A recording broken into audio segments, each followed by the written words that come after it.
Ninth fair के अध्यक्ष श्री निर्मल भंडारी जी, जो कि जोधपुर से हैं। जोधपुर का जो GHF है उसके फेडरेशन के अध्यक्ष भी हैं आप, पैटर्न भी हैं, और कई संस्थाओं के आप चेयरमैन रहे हैं। इसके साथ हमारे 2 वाइस चेयरमैन जिनको इस बार के फेयर की जिम्मेवारी मिली है, ऐसे वाइस प्रेसिडेंट जो हमारे यहाँ फेयर के श्री नदीम खान जी मुरादाबाद से और श्री कमल वाटने जी संभल से। हमारे अग्रणी नेताओं में श्री अवधेश अग्रवाल जी जो कि MHA के पूरे और मुरादाबाद का पूरा कारोबार संभाले हैं, और श्री नजम जी जो मुरादाबाद में न केवल हस्तशिल्प में बल्कि बाकी सिविल डिफेंस और बाकी भी सोशल एक्टिविटी में राष्ट्रपति जी द्वारा विशेष अवार्ड से नवाजे गए हैं। हमारे EPCH की पूरी टीम और सभी CEO मेंबर जो यहाँ उपस्थित हैं, भूतपूर्व चेयरमैन हमारे विशेष तौर पर श्री RK वर्मा जी, रावत जी और पूरी टीम, और ख़ास तौर पर आप सभी जो हमेशा हमारे बुलावे पर उपस्थित रहते हैं और हमें पूरी तरह से कवर करते हैं।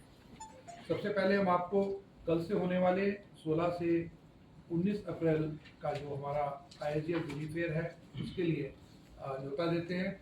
कल सुबह 11:30 बजे माननीय कपड़ा मंत्री श्री गिरिराज सिंह जी द्वारा इसका उद्घाटन यहीं ऊपर बैंक्वेट हॉल में दूसरी मंजिल पे 2nd फ्लोर पर रहेगा।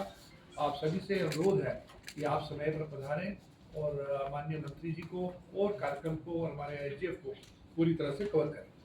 आपको मालूम है कि फेयर वास्तव में B2B है और पब्लिक के लिए नहीं है, तो आप अपने प्रसारण में प्लीज़ ये कहना ना भूलें, लिखना ना भूलें कि वास्तव में सिर्फ इन्वाइटीज़ के लिए फेयर है, ताकि किसी आने वाली पब्लिक को कोई असुविधा यहाँ ना हो। फेयर क्योंकि पूरे विश्व के बाहर यहाँ रहते हैं और उनके बंदोबस्त में सभी लोगों को लगना होता है।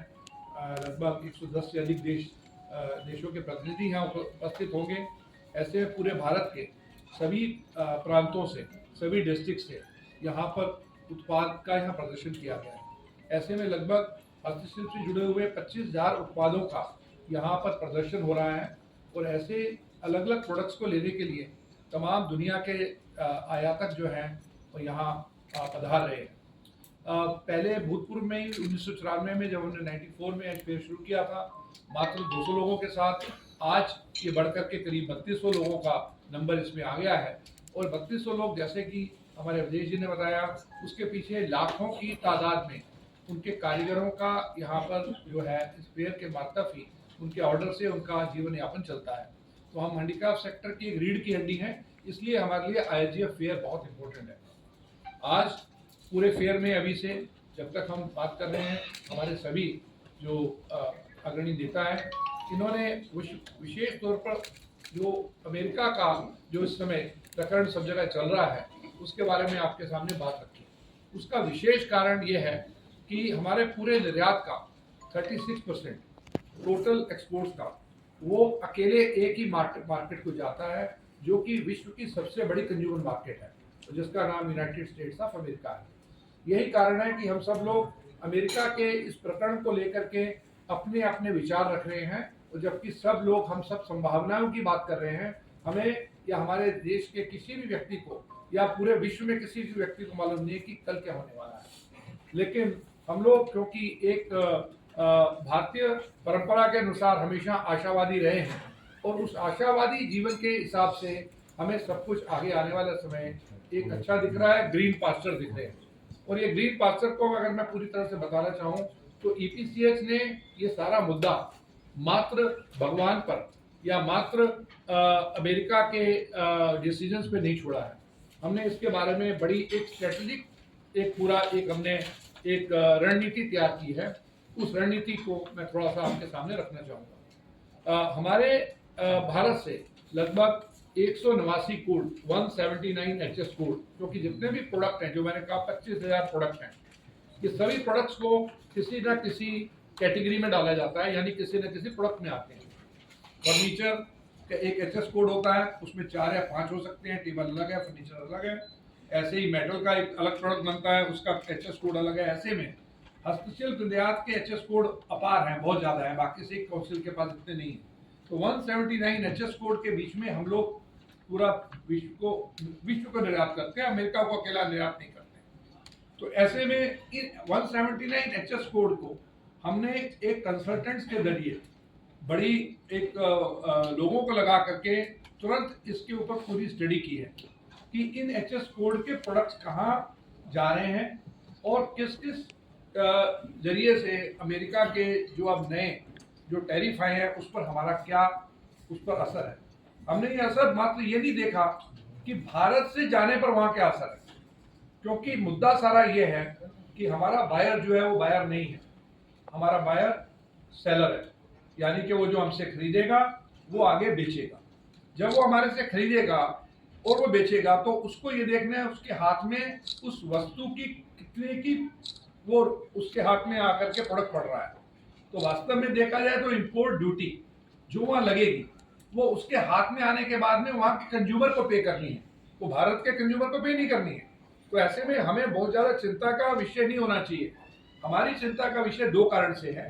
पहला ये है कि इस सारे प्रकरण में हम लोग एसेंशियल प्रोडक्ट में नहीं आते, हम लोग एक बहुत ही ज़्यादा ऐसी कैटेगरी में आते हैं जहां पर बायर हमें लास्ट में अटेंड करता है, यानी पहले वो खाने की वस्तु लेता है, उसके बाद पहनने की वस्तु लेता है, उसके बाद में वो एक्स्ट्रा व्यक्ति को गिफ्ट करना है या कुछ करना है तो उसको लेता है। तो ऐसे प्रकरण में जब भी कब ऐसी उथल पुथल मचती है तो हैंडीक्राफ्ट का निर्यात जो है उसके ऊपर सबसे ज़्यादा एक असर पड़ता है। लेकिन इस सारे में जो एक सुखद जो सबसे बड़ा अनुभव हो रहा है वो सुखद अनुभव यह है, जब हमने 179 कोड को अलग अलग हिस्सों में उसको हमने डिवाइड किया तो हमने पाया कि इन 179 कोड में, क्योंकि सब 179 कोड का हर एक प्रोडक्ट को चाइना नहीं बनाता है, हम लोग चाइना करते हैं लेकिन चाइना नहीं है हमारा कंपटीटर। सब 179 कोड को वियतनाम नहीं बनाता है, और सभी 179 कोड को टर्की नहीं बनाता है, और सभी 179 कोड को बांग्लादेश या दूसरे कोई कॉम्पिटिटिव कंट्री नहीं बनाते हैं। कोई प्रोडक्ट किसी की स्ट्रेंथ है, कोई दूसरे की स्ट्रेंथ है। हमने एक एक प्रोडक्ट को उसकी स्ट्रेंथ के हिसाब से उसकी हमने वर्किंग देखी, उसकी ड्यूटीज को देखा, और हमने पाया कि हम किसी भी देश के मुकाबले अगर हम अमेरिका में एक हमारे बायर के हाथ में जब प्रोडक्ट पहुंचेगा हम 30 से 32% सस्ते होंगे। मैं फिर से आपको रिपीट कर रहा हूं कि हम किसी भी देश के प्रोडक्ट के मुकाबले जाएंगे। चाइना की 105% ड्यूटी से मैं बहुत खुश नहीं हूं, वो कोई मेरे लिए अकेला इशू नहीं है, इसलिए वो किसी भी देश से जाएगा। अगर वो कोरिया से जा रहा है तो वहां भी ड्यूटी है, वियतनाम से जा रहा है 46% ड्यूटी है, बांग्लादेश से जा रहा है 52% ड्यूटी है, किसी और से जा रहा है तो हर प्रोडक्ट में हर कंट्री की जो उसकी स्ट्रेंथ थी उसके ऊपर ड्यूटी है, और वो मेरा भी प्रोडक्ट था। ऐसे में मैं वहां उसके कंज्यूमर के हाथ में जब पहुंच रहा हूँ तो ऐसे में 25 से 32% की ड्यूटी में मैं वहां अपना प्रोडक्ट सस्ता बेच रहा हूँ। अब इस सारे में मेरे निर्यातकों को मुझे एक दिशा देनी है, अभी वो दिशा रहित हैं और हम लोगों ने उनको एक दिशा दी है। दिशा और दशा उन दोनों की ईपीसीएच के हाथ में है, क्योंकि ईपीसीएच अग्रणी बॉडी है, उसके जो हमारे कर्णधार हैं वो उसको आगे बढ़ाते हैं। पहला हमने उन्हें कहा है कि आपको घबराने की जरूरत नहीं है, एक सिर्फ ट्रांजिशनल पीरियड है। अभी हमने पीछे एक बड़ी जूम मीटिंग की थी जिसमें 1200 निर्यातकों ने भाग लिया और हमने 1200 निर्यातकों को ये बताया, पहले ये बात जो है ये ट्रांजिशनल पीरियड है। अगर ये ट्रांजिशनल पीरियड है तो हमें क्या करना चाहिए, हमें उस पीरियड को सोचना चाहिए, समझना चाहिए, उसके दबाव में नहीं आना चाहिए। और उसका रीजन ये है कि अभी कुछ बाइंग एजेंट्स अपने बायर्स के बिहाफ पर हम लोगों पर यह दबाव बनाने की कोशिश कर रहे हैं, हमारे छोटे निर्यातकों को दबाव बनाने की कोशिश कर रहे हैं कि आप डिस्काउंट दीजिए। डिस्काउंट हमें देना किसी भी ना तो कानूनी है और ना ही देना बनता है। उसके दो रीजन है, हम सब लोग अपना माल एफओबी में बेचते हैं, फ्री ऑन बोर्ड, यानी कि जो बॉम्बे में या चेन्नई में जहां भी हम किसी या कार्गो में जब हम यहाँ से माल लाद देते हैं वहां तक का खर्चा और ड्यूटीज हमारी है। दूसरी, हम अपना माल सीआईएफ नहीं बेचते हैं, तो CIF means cost insurance and freight, तो बायर को दे रहा है जो है इंश्योरेंस, फ्रेट और वहां की जो ड्यूटी, तो ये बायर का हिस्सा है, ये हमारा हिस्सा नहीं है। सपोज मैं एक उदाहरण लेता हूँ